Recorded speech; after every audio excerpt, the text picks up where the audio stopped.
publik. Kita akan membahas ya terkait dengan demonstrasi mahasiswa beberapa waktu lalu ini. Pemirsa, bersama dengan sejumlah narasumber yang sudah hadir di studio. Direktur Studi Demokrasi Rakyat Hari Purwanto dan juga pengamat komunikasi politik Maximus Ramses Lalongkoe. Selamat siang Mas Hari dan Mas Ramses. Terima kasih telah hadir di sini. Jadi, menarik ini Mas Ramses, kalau menurut amatan Anda ini kan hampir menjadi sebuah keniscayaan ketika massa berkumpul dengan jumlah yang begitu besar, mereka menuntut sesuatu, seringkali ya itu ketika apa yang mereka inginkan tidak didapat, itu akan rusuh. Begitu nggak kira-kira membacanya? Ya, saya kira pertama kita harus clearkan dulu ya bahwa aksi unjuk rasa teman-teman mahasiswa ini bukanlah aksi unjuk rasa politik ya, tapi ini konstitusional. Artinya ada hal yang diperjuangkan oleh mereka sehingga pemerintah atau DPR itu harus bisa mendengarnya. Dan demonstrasi itu juga konstitusional kan? Harus clear dulu di situ gitu. Bahwa ada yang melakukan tindakan anarkis, tindakan kriminal, saya kira itu bagian lain gitu. Ya. Yang itu harus kita telusuri. Nah yang menariknya begini, pertanyaan Mas Rudi itu menarik sekali gitu. Jadi yang ingin saya katakan begini, bahwa ini kan gerakan kolektif ya. Gerakan kolektif, pertanyaannya, apakah gerakan kolektif ini isunya juga diketahui oleh personal? Artinya semua massa yang berkumpul? Iya, jadi sebuah gerakan kolektif, apakah gerakan kolektif bersama ini yang dikumpulkan dari satu ini, juga personalnya mengerti nggak isunya apa? Kan itu yang menjadi pertanyaan. Beda dengan demo pada zaman dulu, saya juga mantan aktivis yang sering demo dulu, kita di briefing. Karena apa? Karena kita melakukan pertemuan secara konvensional. Kalau sekarang kan pertemuannya bukan lagi secara konvensional, tapi sudah menggunakan teknologi. Pertemuannya di ruang terbuka media-media sosial. Sehingga ada orang yang paham tentang isu, ada yang tidak paham tentang isu. Atau juga bisa jadi ada memang isu-isu yang tidak akan disampaikan secara substansial ke bawah, sehingga ini menjadi bagian dari manajemen konflik yang sudah dimainkan. Gitu.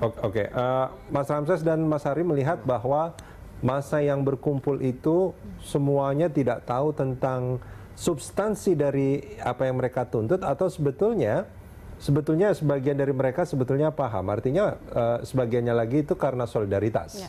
Gitu. Begitu nggak kira-kira melihatnya? Iya.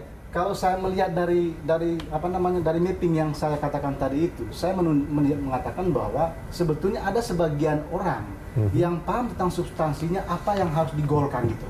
Tapi ada sebagian orang yang tentu mereka tidak akan mengetahui seperti apa yang akan digolkan. Karena apa tadi? Pertemuan-pertemuan mereka tidak dilakukan secara konvensional, sehingga mereka diberikan briefing, ini loh materi yang akan kita sampaikan. Tapi pertemuan menggunakan media sosial.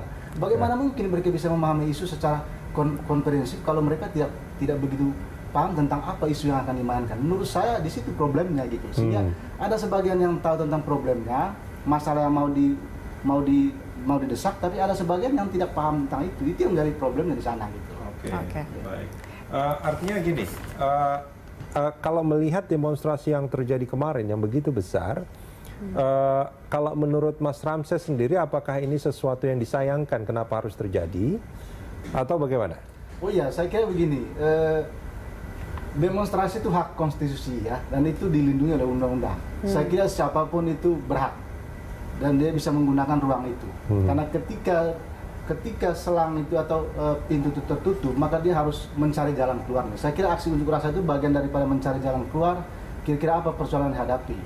Tapi ketika misalnya demonstrasi itu harus berujung rusuh, harus berujung keributan, bahkan terjadi pembakaran, menurut saya itu sangat disayangkan. Gitu. Di situnya artinya yang disayangkannya ya? Disayangkan. Kenapa? Karena teman-teman mahasiswa ini kan adalah kelompok intelektual ya. Tentu mereka menjadi cermin bagi bangsa Indonesia. Mereka adalah agen perubahan loh, ya. Itu harus dicatat gitu. Tapi ketika misalnya ada kelompok-kelompok yang menumpangi peristiwa ini, kan saya lihatnya gini, belum tentu mahasiswa itu yang melakukan kerusakan. Bisa jadi pihak-pihak lain ya? Ada pihak lain, seperti yang saya katakan tadi. Kenapa? Karena pertemuan mereka menggunakan media sosial, bukan lagi menggunakan metode konvensional. Itu yang terjadi. Ada orang. Tapi sebenarnya kalau hari gini pakai media sosial ataupun media kayak WhatsApp kayak gitu harusnya wajar dong, karena memang itu media yang banyak digunakan sekarang. Iya, artinya Mbak, bahwa sebetulnya media-media sosial juga itu kan sangat baik untuk menyebarluaskan informasi ya. Tetapi kan kalau dalam komunikasi itu kan ada informasi yang noise kan. Jadi nggak kesampaian informasi itu. Bisa jadi sebagian orang-orang ini karena kesenangan, kegembiraan, ya kan, riak-riak lalu mereka berkumpul jadi satu. Oke, baik. Gerakan kolektif seperti yang saya katakan tadi itu belum tentu ya isunya diketahui secara personal. Ya. Itu yang Oke. berbahaya. Baik. Oke. Mas Ramses, Mas Hari, kita masih akan lanjutkan usai jeda berikut. Pemirsa tetaplah bersama kami di Landstalk.